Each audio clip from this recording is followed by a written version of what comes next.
오늘 본문 아주 한 절씩 하는 중에서도 더 짧습니다. 믿음으로 여리고 성을 7일 동안 여리고 성을 도니 성이 무너졌으며, 오늘 우리가 예수를 믿는 믿음이 무엇인가에 대해서 히브리서 기자가 여러 믿음의 인물들, 여러 사건들을 가지고 설명을 하는데, 오늘 특별히 여리고를 무너뜨린 이 사건을 통해서 우리 예수 믿는 믿음이 무엇인가 하는 것을 우리에게 보여주는데, 그래서 오늘 제목은 여리고를 무너뜨리고 가나안 땅을 정복하는 이 정복신앙에 대해서 오늘 우리가 함께 생각하려고 합니다.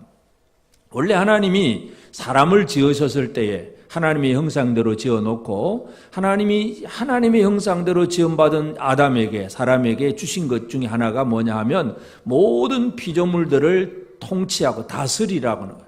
다스릴 것에 대한 어떤 권세를 사람에게 주었습니다. 그런데 하나님의 통치권을 받기는 받았지만 사람이 범죄한 결과로 죄를 짓고 나서 이제는 내어 쫓기니까 에덴 동산에서조차도 내어 쫓겼기 때문에 통치권을 다 잃어버린 겁니다.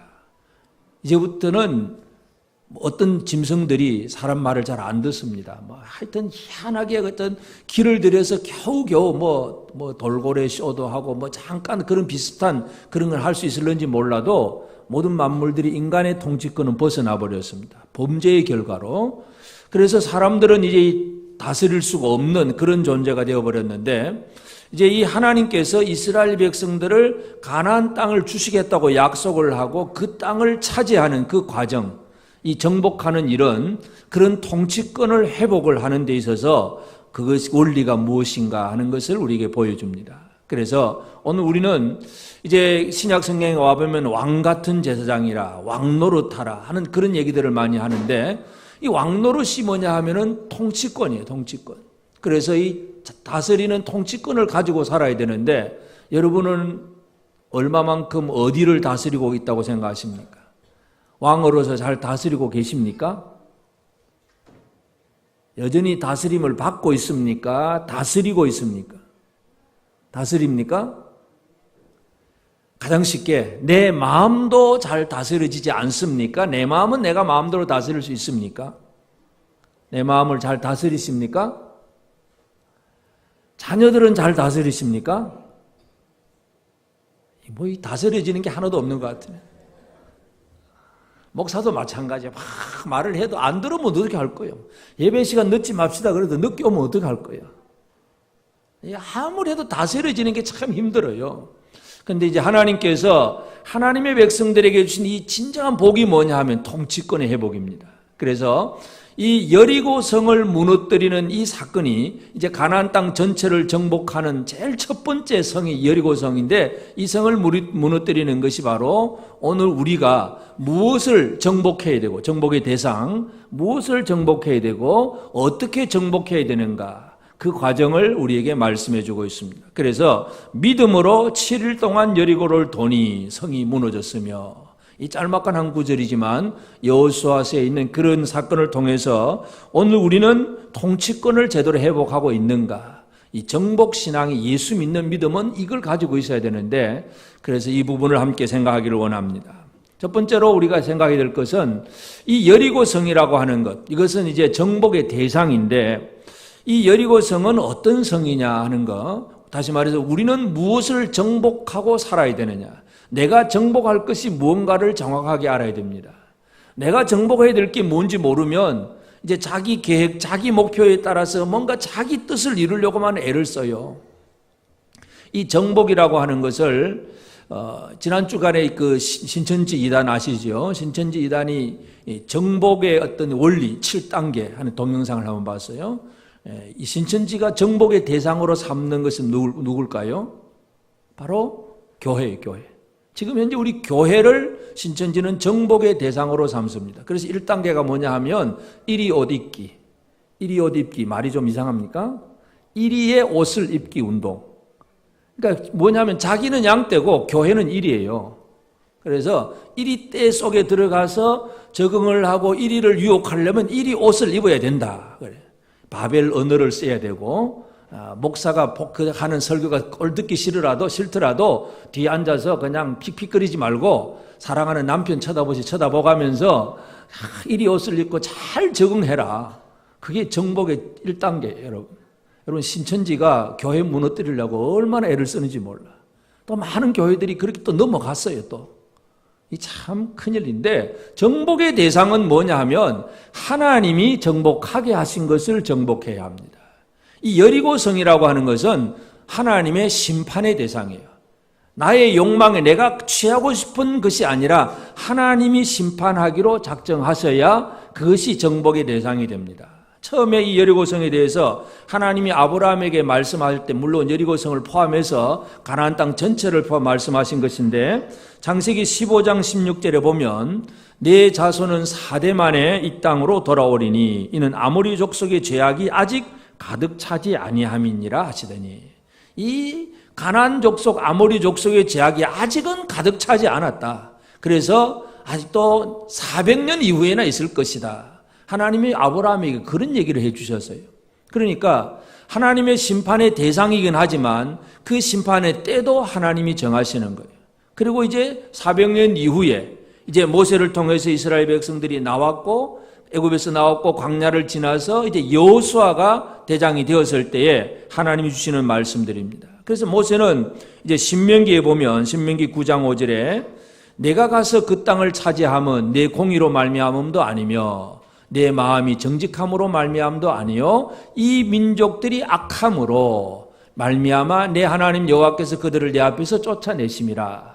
여호와께서 이같이 하시면 내 조상 아브라함과 이삭과 야곱에게 하신 맹세를 이루려 하심이니라. 너희들이 착하고 잘나서 가나안 땅 주는 게 아니고 이 민족이 악함으로 내가 심판할 것이다. 하나님은 그렇게 말씀하세요. 그래서 가나안 땅을 정복하는 데 이 심판의 대상은 뭐냐 하면 하나님이 멸하기로 작정하셔야 심판의 대상이 됩니다. 여러분, 막 그냥 진짜로 한국 이 모든 교회가 완전히 하나님으로부터 멸망의 대상이 되어 있다면 신천지 이단이 괜찮아요. 그건 진짜 있을 수도 없는 얘기지만 진짜 하나님이 멸하기로 작정한 사람들이 하나님 앞에 심판의 대상이지 하나님이 구원할 자들을 누군가 심판한다고 해서 정복한다고 해서 이루어질 일은 결코 없습니다. 그래서 이 심판의 대상은 하나님께서 멸하기로 작정한 사람이다 하는 것. 하나님 편에서 볼 때 심판의 대상이 되는 것. 이 사람들을 우리가 정복해야 된다는 얘기입니다. 우리가 정복해야 될 대상이 뭐냐? 하나님의 심판 아래에 있는 자들을 우리가 정복해야 된다는 얘기고, 그리고 이들은 이 여리고성의 특징은 뭐냐 하면 신명기 9장 1절에 보면 이스라엘아 들으라 내가 오늘 요단을 건너 너보다 강대한 나라들로 들어가서 그것을 차지하리니 그 성읍들은 크고 성벽은 하늘에 닿았으며. 그러니까 가나안에 있는 이 성벽들은 크고 높다. 하늘에 닿았다는 얘기는 뭐 하늘에 얼마만큼 닿겠어요. 해봐야 한 몇 메다 정도 되겠지만은 그렇게 크고 견고 높다는 것. 쉽게 말해서 그 성을 공략을 할 수가 없는, 쉽게 정복할 수 없는 튼튼한 성이라는 얘기예요. 그래서 가나안에 있는 성, 그 중에 제일 첫 번째 성이 여리고성인데 크고 견고한 성들입니다. 그래서 불신의 눈, 이 믿음이 없는 눈으로 쳐다보면 40년 전에 이스라엘 정탐꾼들이 그렇게 봤죠. 불신의 눈으로 쳐다보니까 거기에는 성도 그냥 견고한 성이고 거기에 사는 사람 안악자손은 막 거인 족속이고 그래서 우리는 그들 앞에 메뚜기 같더라. 우리는 도무지 안 된다. 이 불신의 눈으로는 그렇게밖에 볼 수가 없어요. 그렇게 보일 수밖에 없어요. 그래서 이 가나안의 그 성들 여리고성은 크고 견고한 성이기 때문에 불신의 눈으로 보면 그렇게 아주 큰 성으로 보입니다. 그런데 그 안에 들어가서 보면 그 성이 어떤 성이냐 하면 이제 여호수아가 가나안 땅을 정복하기 전에 제일 첫 번째 여리고성에 들어가기 전에 정탐꾼을 먼저 두 사람 보내봅니다. 정탐꾼이 들어갔다가 기생 라합을 만나고 그들이 하는 말을 듣고 돌아와서 보고를 합니다. 여호수아 2장 9절에 라합이 그런 얘기를 합니다. 말하되 여호와께서 이 땅을 너희에게 주신 줄을 내가 아노라. 우리가 너희를 심히 두려워하고 이 땅 주민들이 다 너희 앞에서 간담이 녹나니. 누가 누구를 두려워합니까? 큰 성을 보고 이스라엘이 가나안을 두려워하는 것은 불신의 눈으로 보면 그렇게 됩니다. 그런데 실제의 상황은 뭐냐 하면 그 성에 살고 있는 여리고 사람들이 이스라엘을 지금 두려워하고 있는 거예요. 애굽에서 나와서 40년 동안 다니면서 아무것도 없이 잘 먹고 잘 살고 늘 하늘에 만나를 내리고 뭐 반석에서 물이 나오고 뭐 이 40년 동안 이 민족이 그렇게 광야를 산다는 게 사람들로서는 이해가 되어지지 않습니다. 그래서 여리고성 사람들이 오히려 이스라엘을 두려워하고 있다는 거예요. 이게 이스라엘의 특징이에요. 정복할 대상을 우리가 잘 이해를 해야 됩니다. 마귀는 우리가 정복해야 될 가장 최종적인 그 대상은 마귀일 수 있는데 이 마귀를 불신의 눈으로 쳐다보면 우리는 안 돼, 못해. 무서워서 뭐 쩔쩔맬 수밖에 없어요. 그걸 우리가 어떻게 안 된다고 말할 수밖에 없습니다. 근데 그 내면적인 실상은 뭐냐면 그들이 우리를 두려워한다. 이것을 잘 이해를 해야 됩니다. 여리고성은 이스라엘이 두려움의 대상이 아니라 여리고가 이스라엘을 두려워하고 있다는 것. 이것을 이해해야 이 정복신앙을 제대로 가질 수가 있습니다. 여전히 적군을 무서워만 하고 있으면 싸울 힘이 안 나지요. 사울왕이 골리앗을 쳐다보고 막 두려워서 벌벌 떠는데 어떻게 그게 싸울 수가 있겠어요? 그런데 믿음의 사람, 이 정복의 신앙이라고 하는 것은 그 대상이 어떤 대상인지를 뻔히 알고 있어요. 지가 아무리 크고 강해 보여도 오히려 그들 속에 두려움이 있고 그들 속에는 뭔가가 무너짐이 있다는 걸 알게 될 때에 이 정복 신앙을 제대로 가지게 되는데 하여튼 여리고성이 그렇습니다. 크고 견고한 성읍이긴 하지만 그들이 오히려 이스라엘을 두려워하고 있다는 것. 그것이 그들의 특징이고 이스라엘 백성들의 입장에서 본다면 이 가나안 땅이라고 하는 그 땅, 이것은 그들의 조상 아브라함에게 하나님이 약속하신 땅이에요. 내가 이제 내 후손에게 이 땅을 주겠다. 하나님이 이 온 땅의 주인이신 하나님이 아브라함의 자손에게 이 땅을 주겠다고 약속을 했는데 지금 현재 상황은 뭐예요? 아브라함의 자손들이 이제 이 땅에 와보니까 이미 그 땅에 살고 있는 사람들이 있다는 얘기예요. 다시 말해서 우리가 하나님 앞에 받아 누려야 될 것을 엉뚱한 사람들이 차지하고 있어서 우리가 누리지를 못하고 있는 상황. 이게 이스라엘 민족의 상황이고 그러면 여리고가 어떤 상황입니까? 바로 우리가 누려야 될 것을 누리지 못하게 하는 방해하는 자들. 이것이 바로 우리의 정복의 대상입니다. 오늘 우리는 이 정복의 대상을 정확하게 이해를 해야 됩니다. 정복 그러면 뭐 눈에 보이는 어떤 사람 그거 생각하기 쉬운데 제일 중요한 것은 우리가 진짜 하나님 앞에 하나님의 은혜를 힘입어서 정복해야 될 대상은 어떻게 보면 우리 마음 안에서부터 시작해야 합니다. 우리 내면적인 일에서부터 시작해야 되는데 우리는 예수 믿은 우리는 어떤 사람이냐 하면 고린도전서 3장 16절에 보면 너희는 너희가 하나님의 성전인 것과 하나님의 성령이 너희 안에 계시는 것을 알지 못하느냐. 우리는 하나님의 성전이에요. 우리가 거룩한 성전이에요. 그런데 어떤 경우에 이 거룩한 성전으로 잘 유지되지 못하고 있는 경우들 그 얘기를 예를 들면 마태복음 12장 45절에 보면 이에 가서 저보다 더 악한 귀신 7을 데리고 들어가서 거하니 그 사람의 나중 형편이 전보다 더욱 심하게 되느니라. 이 악한 세대가 또한 이렇게 되리라. 이 악한 세대 어떤 사람에게 귀신이 있다가 나갔는데 돌아다니다가 쉴 곳이 없으니까 더 악한 귀신 7을 데리고 또다시 들어왔어요. 사람 속에. 사람 안에, 사람 속에 성령이 거하셔야 거룩한 성전인데 어느 날 성령은 떠나고 악한 영이 들어와 있다 그러면 이것은 하나님의 성령이 주시는 그 은혜를 누리지 못하는 사람이 되어버리는 겁니다. 성령이 우리 안에 거하시면서 진정한 하나님의 생명과 기쁨과 강건함과 능력 이런 것들 우리 안에 가득 차게 되고 성령의 열매들 사랑, 희락, 화평 이런 것들 우리 안에서 막 이루어져야 이게 거룩한 성전된 모습인데 그런데 어느 날 가만히 보니까 이런 것들 다 열매가 없어요. 성령의 열매가 없어요. 미움, 시기, 질투, 분노 막 형제를 향하여서 서로 이간질하고 탐심을 부리고 속이고 쏟고 투쟁하고 막 이런 것들만 우리 안에 가득 차 있다면 이게 뭐예요? 우리 안에 성령은 없어지고 악한 영이 들어왔다는 얘기예요. 그건 뭐냐 하면 진짜 누려야 될 사랑과 희락과 화평 그 하나님의 은혜를 제대로 누리지 못하고 있다는 얘기죠. 그래서 정복의 대상은 일단 1차적으로 우리 안에서부터 시작해야 합니다. 여러분은 하나님의 성령으로 말미암아 성령이 주신 은혜를 제대로 누리고 있습니까? 성령의 우리에게 역사하심으로 우리가 누릴 성령의 열매들만 생각해도 쉽게 이해할 수 있습니다. 사랑이 여러분에게 가득하십니까?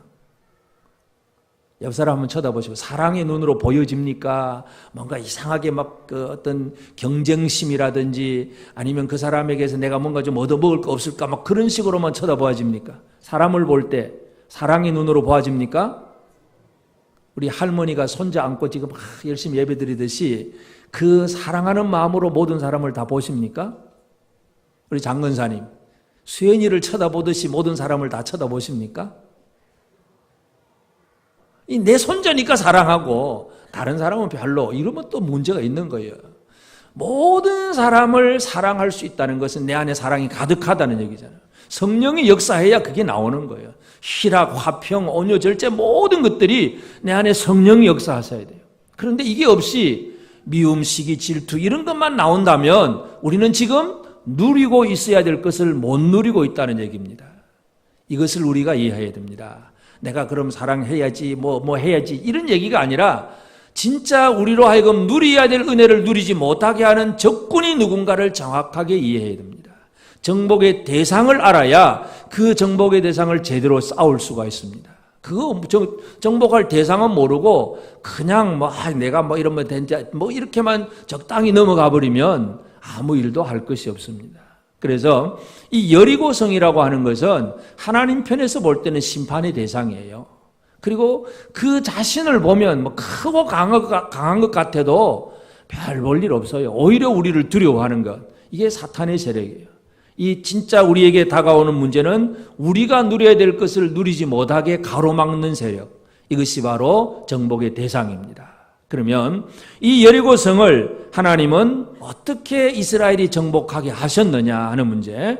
이것은 이스라엘 사람들에게 정복신앙을 주시는 하나님이신데 제일 첫 번째 하나님이 하시는 것은 여리고를 어떻게 정복할 수 있는지 그 방법, 정복의 방법을 하나님이 이스라엘에게 가르쳐 주셨습니다. 이 여리고를 정복하는 방법은 우리가 전쟁을 하려고 하면은 여러 가지 사람들은 방법을 많이 연구를 하잖아요. 지금 우리나라에도 미국이 그 사드 고고도 미사일 방어 체계 그거를 한국에 넣을 거냐 말 거냐 이거 갖고 중국하고 신경전을 벌이고 있고 미국 중국 사이에 우리나라는 끼어가지고 이럴까 저럴까 지금 헤매고 있고 지금 이게 뭐냐 하면 이 무기를 준비한다는 거 이게 보통 세상 사람들이 전쟁을 준비하는 방법이에요. 북한이 핵폭탄을 만든다, 미사일 만든다, 전투기, 함정, 군사력을 키워간다는 게 전쟁 준비잖아요. 그리고 또 훈련, 전쟁을 무기를 만들고 살짝 열심히 싸우는 훈련 연습도 하고, 그리고 전술 전략을 세워가지고 어떻게 하면 싸울 것인가, 잘 이길 것인가, 이게 전쟁 연습이에요. 그런데 하나님이 이스라엘에게 준 그 여리고 정복 방법은 이상한 방법입니다. 이스라엘 백성들로 하여금 그냥 여리고를 하루에 한 바퀴, 성을 한 바퀴 돌게 하고 6 바퀴, 하루 한 바퀴씩 6일 동안 돌고 그리고 마지막 7째 날에는 새벽부터 일어나서 7바퀴를 돌고 그리고 마지막에 고함 한번 빡 지르면 성이 무너지는 거예요. 하나님의 방법은 사람들이 아무리 생각해도 이해가 되어지지 않는 방법입니다. 하나님을 우리 머리로 이해하려고 하면 그건 내가 하나님이 되어야 하나님을 이해할 수 있습니다. 우리는 결코 그런 수준이 아닙니다. 그냥 하나님이 주신 방법대로 아멘 하고 받아들이는 것이 우리 피조물된 인간은 최고의 길인데 하여튼 이 하나님의 방법은 하나님께서 하신 건 사람이 써놓은 방법이 아닙니다. 그래서 이스라엘 백성들로 하여금 한 바퀴 돌고 이 도는 거 여러분 이 참 여리고성 사람들이 그 속에서 두려워하고 있다 그랬잖아요. 참 이 전략적으로 봐도 한 바퀴 빙 돌고 그냥 가버리면 처음에는 의아해 하겠지. 도대체 뭐 하느냐 뭘 하느냐 그러면서 오히려 여리고성 사람들은 더 두려워서 쩔쩔맬 것 같아요. 한 바퀴 돌고 가고 그 다음날 또 와서 또 한 바퀴 휙 돌고 가고 이것만 쳐다보면 엿새 동안 그러고 마지막 7바퀴 돌면 아마 여리고성 사람들이 다 미쳐서 정신 없어질 것 같아요. 그는 그 속에서는 어떻게 되든지 간에 하여튼 이스라엘이 여리고를 정복하게 하신 방법은 그냥 성을 돌기만 하는 거예요.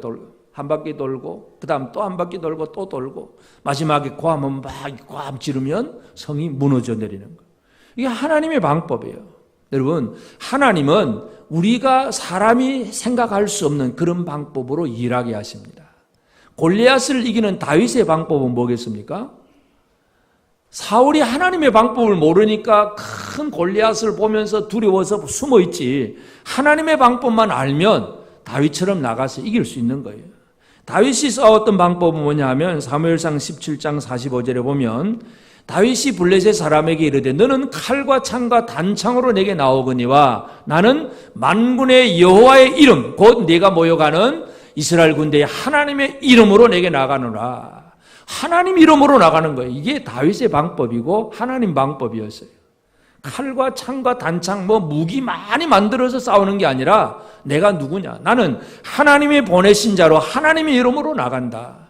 이게 다윗의 방법이고 하나님의 방법이에요. 이것이 하나님 주신 길이었어요. 오늘 우리는 우리 정복신앙을 가진다고 할 때에 내가 생각해내는 방법이 아니라 하나님이 어떤 방법으로 일하게 하셨는가, 오늘 우리가 이것을 정확하게 알아야 됩니다. 사람의 방법을 가지고는 결코 마귀를 이길 수가 없습니다. 여러분, 마귀가 얼마나 지혜로운지 몰라. 그래서 예수님이 제자들을 보내면서 비둘기같이 순결하고 뱀같이 지혜롭게 해라. 뱀같이. 마귀가 얼마나 그냥 똑똑하고 지혜로운지 모릅니다. 여러분, 신천지가 교회를 공략하려고 막 꾸며놓은 그 전략들을 보면 입이 쩍 벌어지면 대단하다. 근데 전부 다 이제 거꾸로만 하면 다 되는데, 교회를 바벨론으로 생각하고 전부 이 무너질 정복의 대상으로 생각을 하고 그 동영상을 한번 보면요, 참 완전히 군대 제시 훈련이에요. 딱 앉아 있는데 막 쫙 줄을 딱 맞춰가지고 막 충성 그러면서 막 거수격리 해가면서, 참 사이비 집단도 그런 사이비 집단이 없습니다. 대단해. 근데 하여튼 정복의 대상을 교회를 삼고 있어요. 그러니까 우리가 정신 안 차리면 그냥 어느 틈엔가 넘어가게 돼 있어요.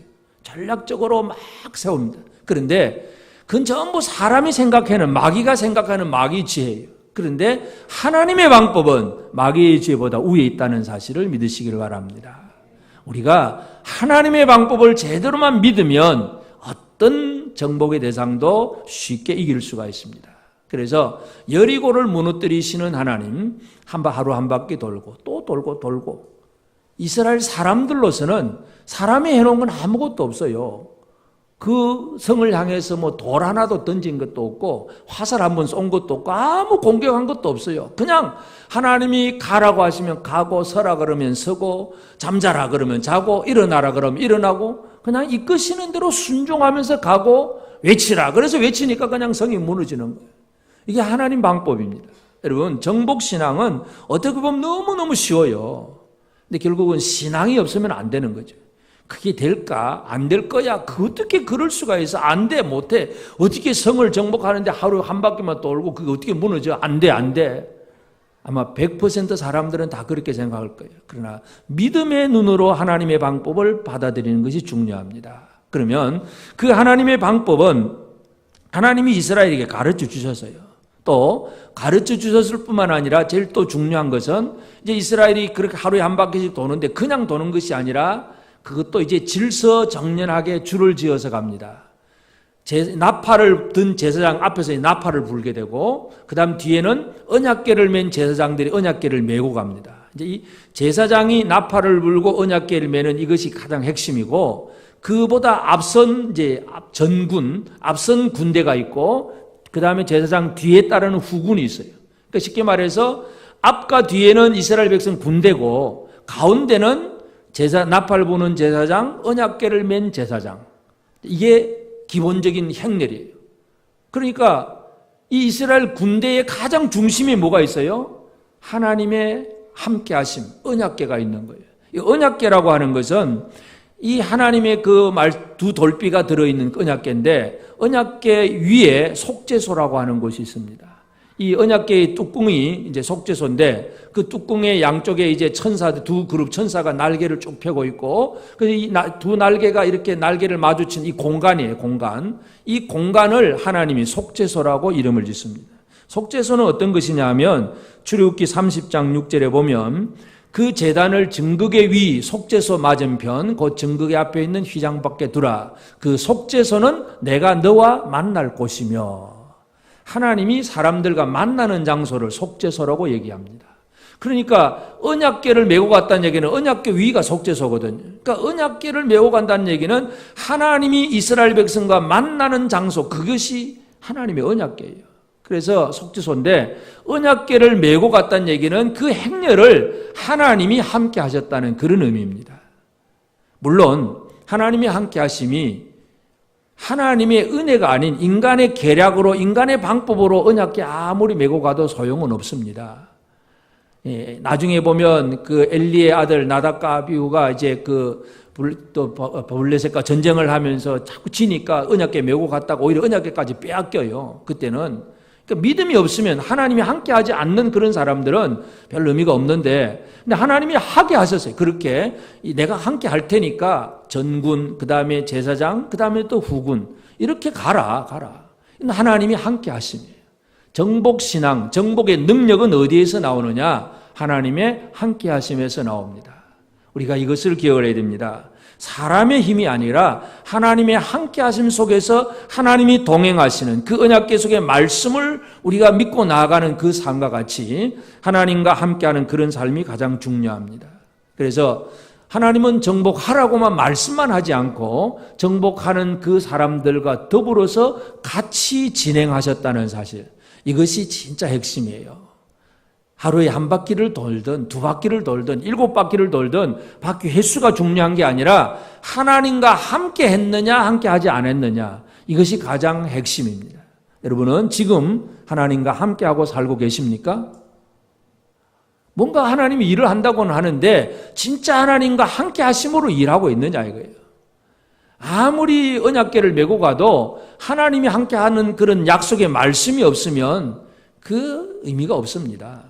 엘리의 두 아들이 그렇게 나가서 자기도 죽고 언약궤도 오히려 빼앗겨 버립니다. 그런데 하나님이 함께 하신다는 약속의 말씀, 하나님이 시킨 명령대로 순종하게 될 때에 그 행렬은 여리고성을 무너뜨리는 힘 있는 능력이 됩니다.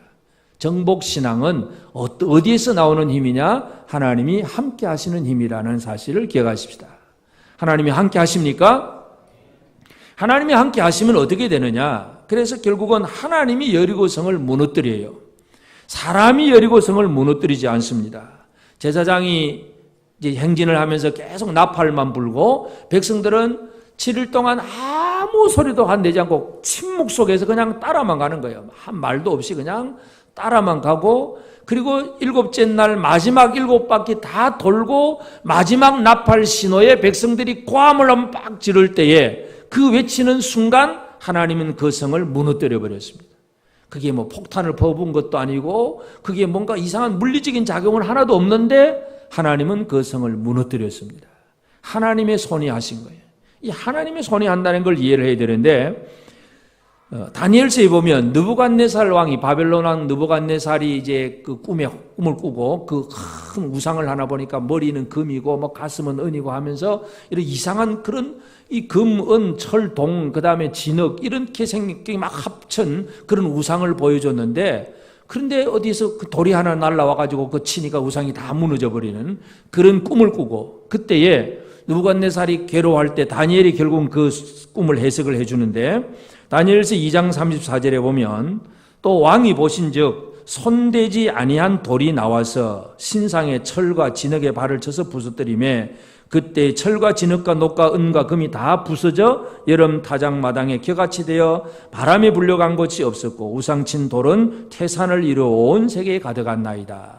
이 금, 은, 동철, 이것은 뭐냐면 바벨론, 그 다음에 그 바벨론을 무너뜨린 그 헬라, 그 다음에 로마, 이런 이 메데바사, 헬라, 로마, 이 세계 제국들을 얘기해요. 열국들. 이 나라들은 점점 이렇게 금으로부터 은으로, 동철로, 이렇게 진흙으로 뭔가 가치로 보면 자꾸 떨어지지만 하여튼 그 힘이, 이 로마 제국이 아주 강한 힘이에요. 그런데 손을 대지 아니한 돌이 하나 날라와서, 손을 대지 않았다는 얘기는 사람이 하는 방법이 아니라는 얘기죠. 어디선가 돌이 날라와서 그 우상을 치고 완전히 무너뜨렸다. 손을 대지 않은 그 돌이 바로 예수 그리스도를 얘기합니다. 로마 제국 그 시대에 예수님이 이 땅에 나타나셔서 결국 복음으로 모든 열국을 정복하는 것인데, 하여튼 여기서 우리가 이해할 수 있는 것은 손대지 아니한 돌. 하나님이 하시는 일이 그렇습니다. 정복신앙의 가장 핵심은 뭐냐 하면, 우리가 하는 것 같아도 그저 우리는 가자 그러면 따라가고, 외치라 그러면 아멘하고 외치고, 그것만 하면 돼요. 실제적인 일은 우리 손을 대지 아니한 돌이 날라와서 그 우상을 무너뜨리고 여리고성을 무너뜨리는 것입니다. 오늘 우리가 이 정복신앙에 있어서 핵심은 뭐냐 하면, 하나님이 우리와 함께 하시면서 우리로 하여금 뭔가 하게 하시지만 실제적인 그런 힘과 능력은 하나님에게서 나온다는 사실, 그것을 우리에게 분명히 보여주고 있습니다. 그래서 믿음으로 7일 동안 여리고를 도니 성이 무너졌으며, 믿음으로 돌면 된다는 얘기죠. 이게 정복신앙이에요. 여러분, 정복신앙을 가지셨습니까? 아멘 안 하시는 분들은 아직도 정복을 해본 것도 없고 할 필요도 없다고 생각하시는 거예요? 정복신앙을 가지셨습니까? 내 안에 있는, 물론 이제 외부의 것도 물론 필요하겠지만 1차적으로 내 안에 있는 무엇을 정복해야 될 것인가?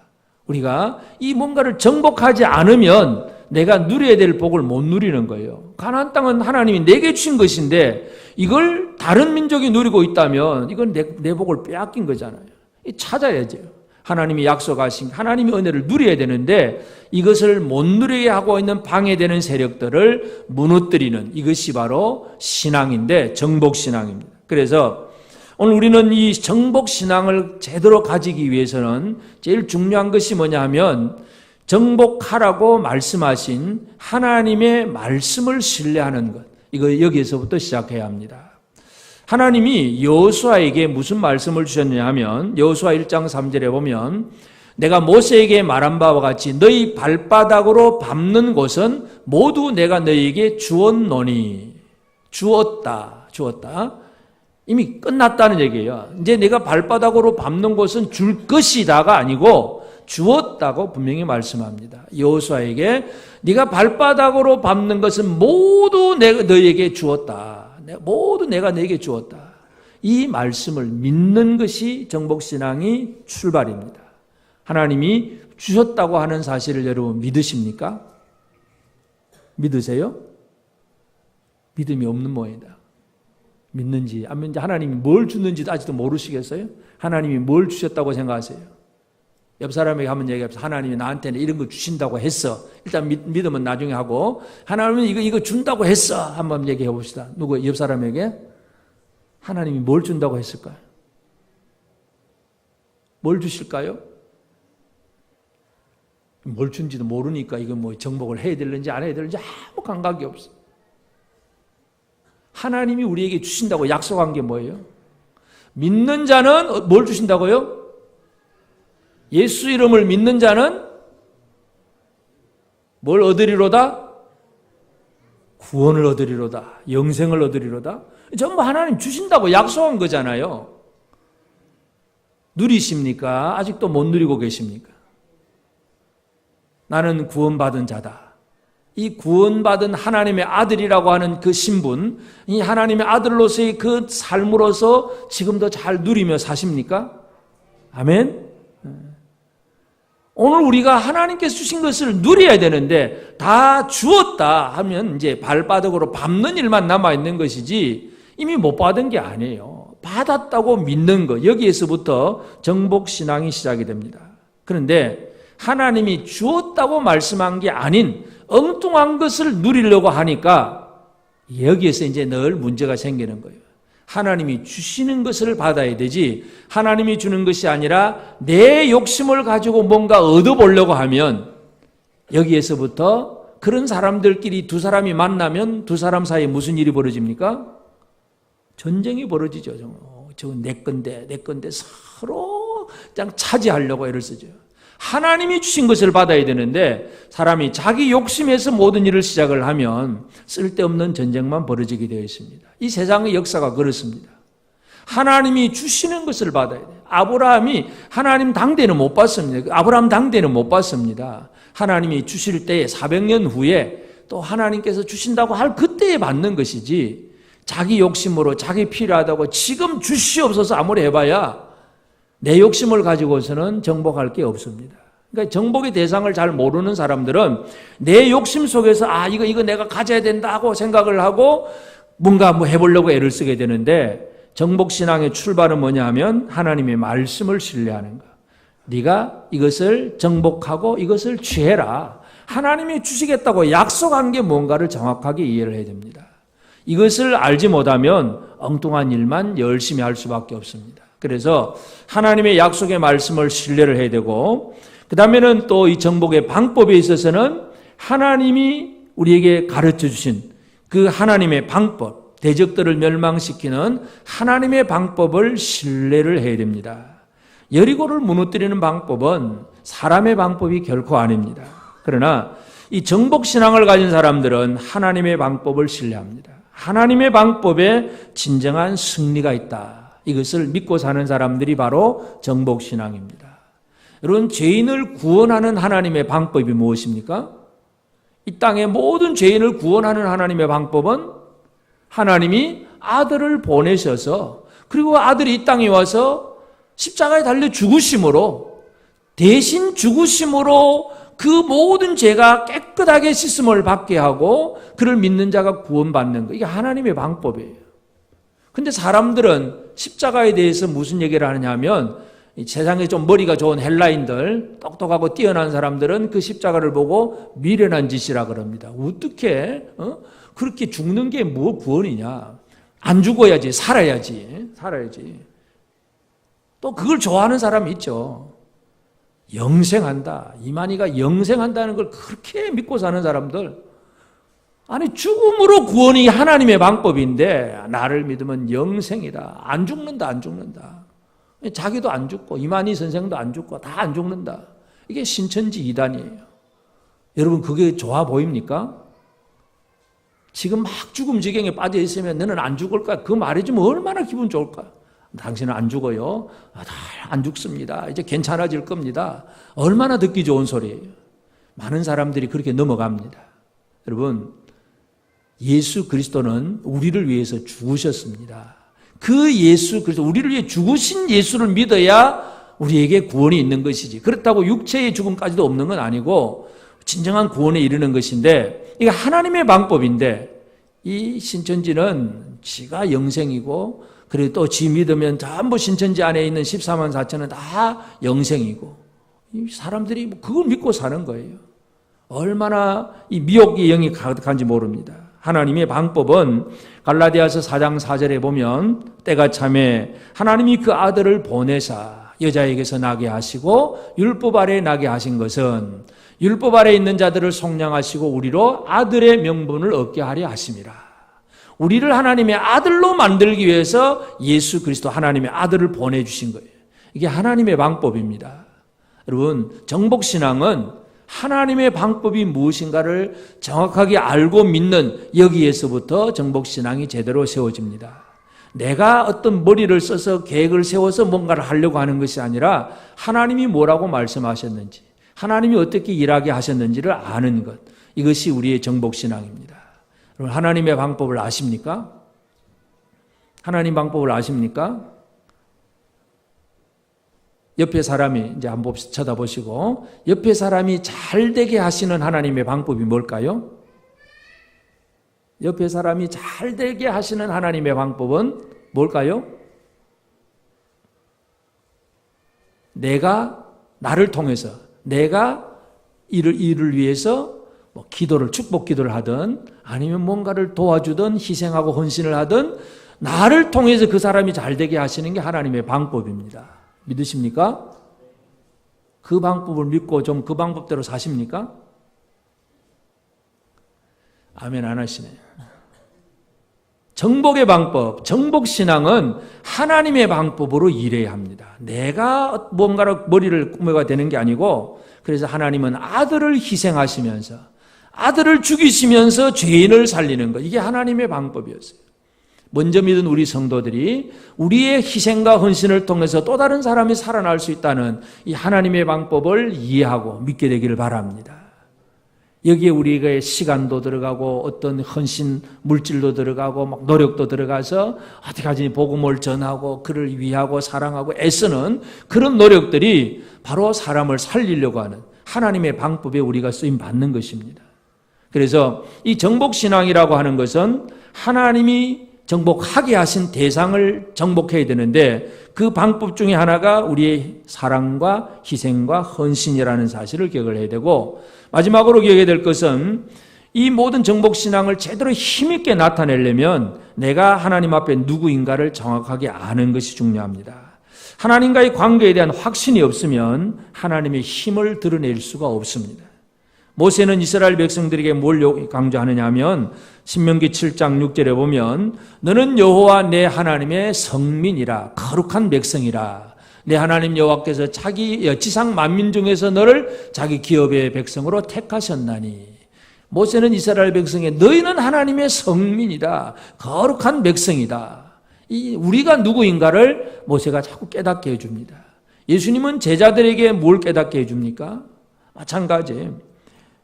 요한복음 20장 17절에 보면 예수께서 이르시되 나를 붙들지 말라. 내가 아직 아버지께로 올라가지 아니하였노라. 너는 내 형제들이 가서 내가 내 아버지 곧 너희 아버지, 내 하나님 곧 너희 하나님께로 올라간다 하라 하시니. 내 아버지 곧 너희 아버지, 내 하나님 곧 너희 하나님. 너희는 하나님의 아들이다. 그 얘기를 해줍니다. 너희는 내 형제다. 예수님이 제자들에게 들려주시는 말씀이 이거예요. 그러니까 우리가 거룩한 하나님의 백성이고 하나님의 아들이고 예수의 형제라고 하는 사실을 분명히 믿는다면 우리 앞에 놓이는 어떤 문제 앞에서도 결코 두려워하지 않게 됩니다. 여리고 성이 이스라엘을 두려워하지 이스라엘이 여리고를 두려워해서는 안 되는 것입니다. 여러분, 이 정복신앙을 제대로 가진 사람들은 내가 하나님의 아들임을 확신하기 때문에 어떤 사탄의 세력에 대해서도 절대로 두려워하지 않습니다. 우리의 싸움, 우리의 믿음, 우리의 정복은 에베소 6장에 보면 이 혈과 육에 속한 것이 아니라 하늘의 공중의 권세 잡은 자들, 어둠의 세상 주관자들, 마귀와의 싸움입니다. 그래서 우리는 누구와 더불어 싸워야 되느냐? 어떻게 보면 내 마음에 있는 뭔가를 싸우는 것 같지만 가장 정복의 핵심은 뭐냐 하면 마귀와의 싸움이고 그 마귀의 쫄개로 놀아나는 귀신들과의 싸움입니다. 이 싸움을 제대로 믿음으로 승리하시기를 바랍니다. 우리는 정복하면서 살아야 됩니다. 정복당하면서 쩔쩔매는 사람이 아니라 정복하고 하나님이 풍성하게 주신 것을 누리며 살아야 돼요. 통치권을 누리면서. 여러분, 이 세상의 모든 것들을 통치권을 누리게 되기를 바랍니다. 불신의 정탐꾼들은 그 아낙 자손을 보고 우리는 그들 앞에 메뚜기 같다고 쩔쩔매지만 여호수아 갈렙은 뭐라 그럽니까? 그들은 우리의 밥이다. 그들은 우리의 먹이다. 이게 바로 통치권을 행사하는 사람들의 얘기예요. 이런 정복신앙을 가지고 살게 되길 바랍니다. 우리 한 사람 한 사람이 정복신앙을 가지고 내 안에 있는 잘못된 것부터 이겨나가면서 또 우리 주변에 아직도 이 사탄의 영향 아래 있는 사람들을 복음을 전하고 그들을 구원하는 것이 제대로 정복신앙을 해나가는 삶이라는 것 기억하면서 매일매일 정복으로 승리하는 우리 모두가 되어지기를 바랍니다. 아멘.